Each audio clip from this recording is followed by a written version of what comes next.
हाय पिला माने welcome back to this channel. पिला माने आज आम आलोचना करवा तुमर दशम श्रेणी जो इंग्लिश बही चैप्टर नुआ चैप्टर होची दि फ्लावर स्कूल। पिला माने आम आलोचना कर सारीचे आमर चैप्टर दि सॉलिटरी रिपर तापर at the high school festival of north east India ये तीन चैप्टर आम पिला माने क्लियर हो जाइए। जदि देखिन मु डिस्क्रिप्शन बॉक्स लिंक देदेवी पिला माने देखि नब। आज आम देखा दि फ्लावर स्कूल पिला माने यहाँ गोटे कविता चैप्टर आई पिला माने ध्यान देकी बुझब आम ए माने विस्तृत भाव आलोचना करवा। आमर विषय लेखक होती रवींद्रनाथ ठाकुर जमी पिला माने तुम तो बुक्स थी जानी चलो आम आरंभ करवा देखा रवींद्रनाथ ठाकुर विषय जाना कविता विषय जाना एवं विस्तृत भाव आलोचना करवा। पिला माने आमे आलोचना करवा about the chapter introduction the poet theme about the chapter stanza wise word notes stanza wise explanation माने अबाउट द चैप्टर विषय विस्तृत आलोचना करवा। इंट्रोडक्शन द पोएट कवि विषय आलोचना करवा।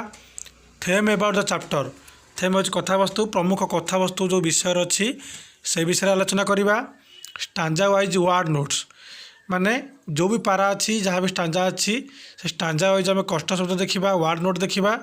स्टांजा वाइज एक्सप्लेनेशन माने स्टांजा वाइज आम वर्णना करवा देखा ओडिया रे एवं विथ इंग्लिश रे with Odia and English language. पिला माने चलो आम देखा about the poem. In this poem the speaker is excitedly watching the monsoon. यही कवितार लेखक कौन करछंती ना अति उत्कंठार सहित मॉनसून माने कौन वर्षा जो ऋतु आसी से ऋतु को चाहिए and noticing small flowers that have bloomed all over the place एवं से देखिछंती जे बहुत छोट छोट फूल चारिआडे बा चतुर्दिगरे कौन है प्रस्फुटित होई छंती। He wondered where they had been all the year round. से आश्चर्यचकित होइछंती जे ए फूल गुड़िक वर्ष तमाम बा वर्ष शेष जाए केउठारे थिले। He imagines they must have been in school just like him. कवि एठी कल्पना करुछंती जे तांकर बा फूल मानकर बोधे आम भली कोठी गोटे स्कूल अच्छी। The speaker wonders why the pretty flowers are so eager to come out and play. एठी कवि वंडर माने आश्चर्यचकित होउछंती जे कहीं छोट छोट फूल गुड़िक कौन अति आश्चर्य व उत्कंठार सहित खेल बुलवा बाहर को आसवा पसंद करुछंती। He concludes that they too need the warmth and love of their mother. एठी जना पड़ुची बाठी कवि कहते जे बोध हुए फूल मानकर बोधे तांकर माँ को स्नेह और भल पाइबा पाइबा से कौन कर बाहर को प्रस्फुटित होई आसुछंती। पिला माने आमे चलतु कवि विषय किसी अधिका जानिनवा। आमर ये जो चैप्टर होची दि फ्लावर स्कूल से फ्लावर स्कूल चैप्टर आमर कवि होचंती रवींद्रनाथ टैगोर। चलतु किसी जानिनवा टैगोर को विषय रे। Rabindranath Tagore was born in Calcutta on 7 May 1861 माने 1861 मसीहा 7 तारीख मे मासरे कवि कलकत्ता जन्मग्रहण करी थिले। He was a great poet से बहुत भल कवि थिले। पेंटर गोटे चित्रशिल्पी पैट्रियट गोटे देशभक्ति प्लेराइट गोटे नाट्यकार नोवेलिस्ट नोबेल स्वतंत्र औपन्यासिक स्टोरी टेलर गाल्पिक फिलोसोफर दार्शनिक एंड एजुकेशनिस्ट माने एजुकेशन माने कौन शिक्षाविद। The common theme in his writing is nature. तांकर माने कौन कॉमन थिंग माने कौन प्रमुख कथावस्तु बा गोटे साधारण कथावस्तु तांकर थिला से प्रकृति विषय बेसी भल लिखुथिले। Nature left a deep seated impression on him. प्रकृति उपरे लेखकंकर गभीर ज्ञान थिला। He was enacted by nature it included a sense of freedom in him. कविंकर प्रकृति उपर लेखिया पर जो स्वाधीनता थिला प्रकृति उपर लेखिबार जो स्वाधीनता थिला ताहा अन्य कोठी देखिबा को मिले नाही। It is also the inner voice of his poetry. कविंकर कविता भितर बा कवितार आधार ही था कौन प्रकृति विषय लेखिबा। He become the first Asian to win the Nobel prize for literature in 1913 for his collection of poems Gitanjali. कवि प्रथम एशियान भाव में तांको प्रथम नोबेल प्राइज मिलता लिटरेचर अच्छे साहित्य मान साहित्य कला प्रथम पुरस्कार पाई नोबेल पुरस्कार पाई केते मसीह ना 1913 मसीह कौ लेखापाई गीतांजलि कवि गीतांजलि लेखापाई 1913 मसीह नोबेल पुरस्कार पाई थिले एवं प्रथम एशियन हिसाब से प्रथम एसीय पुरुष हिसाब से पिला माने he is also well known for his contribution to art and music. पिला माने एठी कौन ना तांकर मध्य बहुत भल कंट्रीब्यूशन माने अंशदान थिला कौथिरे आर्ट कला एवं म्यूजिक माने संगीत रे माने रवींद्रनाथ टागोर से गोटे भल माने काल्पनिक थिले दार्शनिक थिले एजुकेशन थिले तापर भी तांकर कौन आर्ट एंड म्यूजिक कला और संगीत क्षेत्र में बहुत भल अंशदान रही थिला। पिला माने चलो आरंभ करिबा विषय रही दि फ्लावर स्कूल बा फूल मानकर विद्यालय। लेखक होउचंती रवींद्रनाथ टागोर। पिला माने आमे कवि विषय तो जानिले कविता विषय किसी जानिले कवि विषय अधिक किसी शिखिले। बर्तमान चलो विषय आरंभ करिबा। पिला माने देख flowers are a beautiful creation of God. फूल होउची भगवान गोटे अपूर्व सृष्टि। We enjoy their beauty smell their fragrance to refresh our mind. आमे कौन तार सुंदरता को उपभोग करूँ स्मेल विथ देयर फ्रेग्रेंसन ताकर बास्ना को आम कौन करूँ बारू रिफ्रेश आवर माइंड कौन पाई बारी थाऊ आम कौन करूँ आम माइंड की मन को कौन शांति देवाई बा रिफ्रेश करने बा सतेज करने। But do you know they also to go to school. कौन तुम जाच कि से फूल मैंने स्कूल को जाई थांती। व्हेयर इज देयर स्कूल से स्कूल केउठी। हु टीचर्स देम से किए शिखाती पाठ पढ़ाती। Do they have full freedom at school और हाव सम रस्टिकेशन माने से कौन संपूर्ण रूप स्वाधीनता दि जाइए ना से किसी नियमावली रखा जाइए। डू दे हैव हॉलिडे से छुट्टी अच्छी कि यही सब विषय पिला माने आमे कौन करवा ना विषय माध्यम जानिबा। पिला माने मु स्टांजा 1 टा पढ़ी दउची प्रथम रे इंग्लिश रीडिंग कर दउची तापर ओडिया अनुवाद करवा। इंग्लिश रीडिंग कर देबी तापर कष्ट शब्द मध्य कही देबी। When storm clouds rumble in the sky and June showers come down, the moist east wind comes marching over the heath to blow its bagpipes among the bamboos। पिला माने ये स्टॉर्म क्लाउड्स अर्थ कौन जो वर्षा आसला बेले जो कला मेघ आसे वर्षा आसुला जो कला मेघ टाणी आनी आसे जो बादल सहित आसे ये स्टॉर्म क्लाउड्स अर्थ ताहा जे वर्षा आसुथिबा कला मेघ बा वर्षा आणुथिबा कला मेघ। रंबल रंबल अर्थ कौन कहूँ ना घड़घड़ी शब्द बा जोर जो घुमुरिया शब्द गंभीर शब्द। सावार्स सावार्स अर्थ कौन असरा असरा वर्षा। मोइस्ट अर्थ मान कौन टिके सुखिला आर्द्रता। मार्चिंग मार्चिंग होची कौन नियमित भाव आग को माड़ी चलवा माने गरजी चलवा। हिथ हिथ तो पिला माने कौन बेठी जो आम आलीमाड़ी घास बा अनाबाना घास जो आम बुदालिया जो घोला खोला भूमि जो बुदालिया घास थाए ताको हिथ बोली कहती। बैग पाइप्स तो कौन बा चमड़ा थले थी गोटे माने मुख्य वाद्य जहाँ मुह साध्य बजा जाए जमी बंशी हो कि तुरी हो जोटा मुह साध्य बजा जाए किंतु एठी कौन बैग पाइप्स अर्थ ना चमड़ा थाली थिबा वायुर बल द्वारा बजा जाउथिबा गोटे मुख्य वाद्य बा मुख्य वादक बोली कहले चलिबो। एथि पिला माने कष्ट मन रख। चलते ओडिया अनुवाद करिबा। When storms clouds rumble in the sky and June showers come down माने ये कवि कौन कहते जो जून मसरे वर्षा आसे मौसुम आसे से समय आकाश में कौन हो ना कलाहांडिया मेघ बहु समय धरी गरजे और असरा आसे वर्षा हो थाए। The moist east wind comes marching over the heath to blow its bagpipes among the bamboos माने जितेबले माने गुड़मपूर्म बा खोला स्थान दे माने पूर्व दिगरे वायु बहवाक लगे पवन बहवाक लगे यह कौन करे ना कवि को कहते शब्द को कल्पना करमी लगुच से शब्द गुड़ जमी कल्पना कर लगुच सत जमी कि गोटे बाउंश बण में बसिकी कौन करुच्ची ना गोटे माने पाइप नामक एक मुख्य वाद मुहर पवन द्वारा बजा जाता शब्द सहित कौन कर कवि तुलना करुछंती। पिला माने चलो देखा सेकेंड स्टांजा। पिला माने थोड़े रीडिंग करनी। Then crowds of flowers come out of a sudden from nobody knows where and dance upon the grass in wild glee। ପିଲାମାନେ ଏଠି ୱାଇଲ୍ଡ ଗ୍ଲିର ଅର୍ଥ ହେଉଛି ଅତ୍ୟନ୍ତ ଉତ୍ସାହ ବା ଉଦ୍ଦୀପନା। ତାପରେ କ୍ରାଉଡ୍ସ ଅଫ୍ ଫ୍ଲାୱାର୍ସ ମାନେ କ'ଣ, ଫୁଲ ଗୁଡ଼ିକର ଯେଉଁ ମାନେ ବହୁ ସଂଖ୍ୟକ ଫୁଲ ବା ମାତ୍ରାଧିକ ଫୁଲ।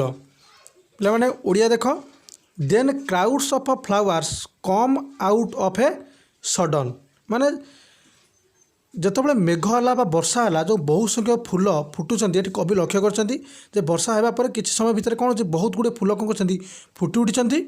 From nobody knows where and dance upon the grass in wild glee, এবং କେହି ଜାଣିନାହାନ୍ତି ଯେ ସେ ବର୍ଷ ତମାମ ସେ ଫୁଲ ଗୁଡ଼ିକ କେଉଁଠି ଥିଲେ।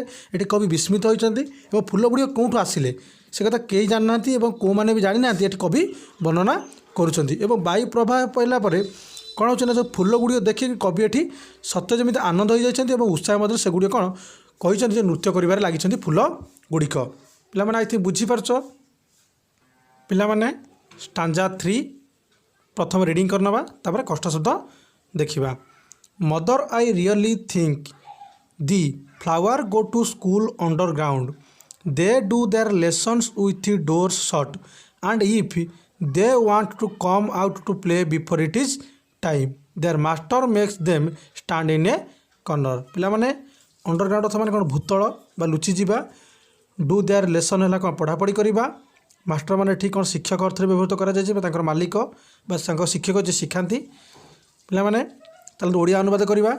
Mother I really think the flowers go to school underground, ये कवि कहते कवि ये कौन कर ना पिला जो फुल गुड़ी को छोट पिला से तुलना कर स्कूल पिला से तुलना कर कहते बोधे फुल गुड़िक भूतल बा तल को कौन करती, भूतल को जमी भितर को पढ़ापढ़ी करने जाती बोली से कहते, क्या कहते माँ को कहते। दे do their lessons with doors shut and if, माने से कहते सेठार से कबाट बंद कर पाठपढ़ा अब्याहत रखती पाठपढ़ा चालू रखी थांती। They want to come out to play before it is time, माने कवि कहते माँ को मत कहते स्कूल छुट्टी पूर्व पिला माने जो बाहर को आसिले शिक्षक से माने कौन पनिशमेंट दिखती, there master makes them stand in a corner, से भाव में कौन कर ना शिक्षक से कोण ठिया कर दिखती और फुल गुड़िक छोट छोट पिला सहित कवि तुलना कर पदटी हूँ जो लेखाला जो पछ लाइन टी जमी master makes them stand in a corner, माने मास्टर होती शिक्षक फुल मान शिक्षक और फुल होती कौन छोट पिला माने पनिशमेंट सदस्य दि जाए थाए। पिला माने स्टांजा 4 देखा आम फास्ट रीडिंग करदे। When the rains come they have their holidays, branches clash together in the forest and the leaves rustle in their wild wind, the thunder clouds clap their giant hands and the flower children rush out in dresses of pink and yellow and white। पिला कष्ट शब्द देखनी class, class माने कौन धक्का लगे बाड़े हो परस्पर सहित माने झगड़ा माने डाल डालू डाल बाड़े हो। रुस्टल रुस्टल तो माने कौन हम खड़ खड़ शब्द बा खसखस शब्द होगा। तापर हूँ थंडर क्लाउड, थंडर क्लाउड हूँ कौन बिजुली सहित घड़घड़ी हवा बा मेघ हवा कलाहांडिया मेघ उठी आसवा। क्लाप क्लाप अर्थ ताली मार करताली देवा। जेंट जेंट अर्थ बहुत बड़ अति बड़। रुश आउट रुश आउट माने शीघ्र शीघ्र बाहरी आसवा बा चली आसवा पदा पलि आसवा। पिला माने कष्ट शब्द आई थिंक क्लीयर हो गला। ताले फास्ट ओडिया नबा। पिला माने फास्ट लाइन टी देख, when the rains come they have their holidays, माने वर्षा ऋतु आसिले शेष मानकर छुट्टी दिन कौन पाई जाए बा छुट्टी दिन शेष हो जाए। Branches class together in the forest and the, माने कौन माने अनेक समय वर्षा सहित जो झड़ हुए सेटा कौन ब्रांच को ब्रांच माने कौन गछर डाल परस्पर सहित धक्का लगी था। Leave rustle in the wild wind the thunder clouds, माने प्रबल मेघ हवा जो प्रबल जोर पवन भय जो पत्र गुड़िक मत खसखस शब्द हुए खड़खड़ शब्द करी थांती। Clap their gentle hands and the flower children, माने जो बिजुली और घड़घड़ी सहित कलाहांडिया मेघ शब्द करें और कलाहांडिया मेघ सत जमी जोर जोर करताली मारी कौन करें ना करताली मारी माने आग आग माड़ी आसी था। ये कवि कल्पना कर रूस out in dresses of pink and yellow and white. सते जमी फूल सबू हलदिया आ पटाली कलर धला रंगर फूल सब पोशाक पिंधि बाहर को बाहरी आसती, जहाँ छोट छोट पिलामाने जमी स्कूल छुट्टी बेले पदा को आसी था। कवि ये कल्पना कर पिलामाने क्या सहित छोट छोट फूल मानकर सहित। पिलामाने स्टांजा नंबर 5 बा लास्ट स्टांजा ये चैप्टर फास्ट रीडिंग करदे। Do you know mother their home is in the sky where the stars are. Have not you seen how eager they are to get there? Don't you know why they are in such a hurry? Of course, I can guess to whom they raise their arms. They have their mother as I have my own. पिलामाने एटी eager होच माने उत्सुकतार सहित बा excited सहित उत्कंठार सहित हरि अर्थ तरबरी करवा बा शीघ्र करवा। ऑफकोर्स अर्थ माने कौन अवश्य बा निश्चिंत। चलो पिला माने ओडिया अनुवाद नवा मतलब बेसी किसी कष्ट होता ना सचेत यही होम अर्थ घर हाब्रड अर्थ माने अच्छी कि नहीं व्हेयर केउठारे बेसी किसी कष्ट होता पिला माने ना। चलो ओडिया अनुवाद नवा। Do you know mother their home is in the sky where the stars are. एठी वक्ता निज माँ को कहते पचार तारा माने रोथुवा आकाश रे फूल गुड़िक जदि रहती ताले फूल गुड़े रहती बोली ये कवि कौन कर माँ को कहते तारा गुड़िक जमी रहती आकाश से फूल गुड़े कौन करती रहती बोली ये कवि माँ को कहते। Have not you seen how eager they are to get there. ये कवि पचार फूल गुड़िक आकाश में पहुँचाइबा जमी उत्कंठित अच्छा तापर देखिपार ना कि कवि माँ को पचार फूल गुड़िक जमी उत्कंठित अच्छा कवि कहते माँ तुम से देखिपार कि। Don't you know why they are in such a hurry. कहते फूल गुड़िक आकाश जावाई एत तरबर कहीं से जानते ना कि कवि ये माँ कौन जानवा चाहिए माँ ठार जानवा चाहिए। Of course I can guess to whom they rise there arms. ये वक्ता अनुमान कर फूल गुड़िक से माँ आड़ को हाथ बढ़े डाकुंट वक्ता कहते ये कवि कहते माँ को एभली माने जो आकाश तारा मान सहित माने कौन कथबार्ता अच्छी सामंजस्य अच्छी। दे हाव देयर मदर आज आई हाव माई ओन। ये कवि कहते बाटी कौन ना तांकर हराई माँ के प्रति ये माँ कविंर माँ कौन एक्सपायर कर जाइछन्ति मरी सारी कवि माँ के प्रति कविंर जो अभिलाष अच्छी पदर शेष 2 धाड़ी जो प्रकाश होती सेमती फूल मानकर प्रस्फुटित हवा बा ऊपर फुटिया आसवा प्रति कौन माने अच्छी आकंठित अच्छी। पिला माने आमर स्टांजा 5 सरीगला। पिला माने जदि चाहूच प्रश्नोत्तर हवापाई प्रश्नोत्तर करवाई पिला माने कमेंट सेक्शन जनाओ। सेमती कष्ट शब्द आम कर सारे जो ओडिया अनुवाद कर सारे प्रश्नोत्तर करवा मतलब किसी असुविधा हेनी। जदि किसी असुविधा है मतलब कमेंट सेक्शन जनाओ आम से विषय कौन करवा आलोचना करवा। बा कष्ट शब्द जदि मत 20+ आसला व्यू जे कमेंट आसला जे नहीं सर प्रश्नोत्तर करने आवश्यक अच्छे ताहले मते प्रश्नोत्तर आलोचना करा जीव। धन्यवाद।